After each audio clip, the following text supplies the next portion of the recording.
Hello నాయనా, సూర్య వాళ్ళ మాట్లాడేదా? సూర్య వాళ్ళం కాదు పెద్ద అయినా స్టూడియో వాళ్ళం. అదే నాయనా, నా కొడుకుది పొద్దు రాత్రికి శోభనంగానే స్టూడియో పెట్టాలా? సోమనానికి స్టూడియోనా? అవును నాయనా. కాదు ఫోటోలు వద్దా? కావద్దు, అదేందో బుక్ మాత్రం చేస్తారండి, అది కూడా కావద్దా? ఏది ఆల్బమ్? ఏదో నాయనా, నాకేం తెలుసు? కాదు 2-3 ఫోటోలు ఏమన్నా లామినేషన్ చేపించానా? కాదు, ఏమిటికి వస్తా నీకు నవ్వు?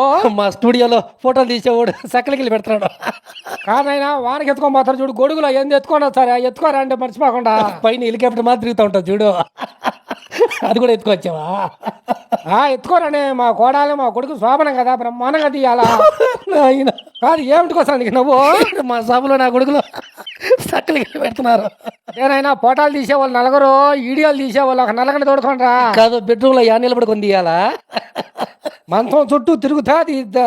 కాదు తెల్లారుదులు తీసామా, మధ్యలో దింకొని వచ్చావా? కాదు, ఏమిటికి వస్తున్నది నీకు నవ్వు? నాకు అర్థం కాలేదా? మా షాపులో నా కొడుకులు చెప్తే ఇంటే కదా అన్న. కాదు, గుంతారకు పోయి సచ్చావు, నీళ్ళన్నా తాగు. ఏమో కాదు, పోక్సిల్ ఐటెంలో ఎత్తుకొచ్చావా పెద్దయ్యా? ఎత్తుకోరా, పెద్ద బాగా కనపడాలా బాగా. నాయన ఏమో కాదు, నీకు చెప్పిన నా కొడుకు ఎవరు శోభనానికి వీడియో పెట్టమని. వీడియో ఒకటే కదా నాయన, ఫోటోలు కూడా తీయాలా? గమ్మునుండి కాదు నాయన, మీ వల్ల అవుతుందా కాదా? ఏమిటి నువ్వు చేసేది? మా వల్ల కాదు స్వామి. కాకపోతే ఫోన్ పెట్టేయి.